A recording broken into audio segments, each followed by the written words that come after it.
Good morning সবাইকে। আজকে আমি একটা ক্লাস নিতে চলেছি, সেটা হচ্ছে পজিশন। এই পজিশনগুলো মেডিকেল ক্ষেত্রেও ইউজ হয় আর আমরা নিজেদের ডেইলি লাইফস্টাইলেও ব্যবহার করে থাকি। তো আমরা দেখিয়ে দেবো যে পজিশন কত ধরনের হয় আর কোন কোন পজিশন কি কি কাজে লাগে, সেটা আমরা পরে বিস্তারিত জানবো। তো দেখে নিই কি কি পজিশন হয়। এবার আমরা শুরু করবো সুপাইন পজিশন দিয়ে। আচ্ছা, শুয়ে পড়ো তুমি, হাত দুটো সাইডে রেখে দাও।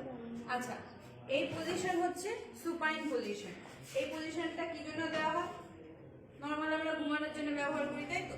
কিন্তু এরকম ভাবে তো কেউ ঘুমাই না, সবাই বাজে ভাবে ঘুমাই আমরা, তাই কি না? তো এই পজিশনে শুলে কি হয়, পেশেন্টের যে যদি সামনে বুকে চেস্টে কিছু হয়ে থাকে, তো এই পজিশনটা তাকে রিলিফ করে, যাতে পেশেন্টের চেস্টে কোনো চাপা না লাগছে, পেটে কোনো চাপা না লাগছে, সবকিছু মানে সোজা রয়েছে, স্ট্রেট রয়েছে, ঠিক আছে? মাসেলের কোনো পেন হবে না সেই ক্ষেত্রে, বুঝতে পেরেছো? এটাকে বলে সুপাইন পজিশন।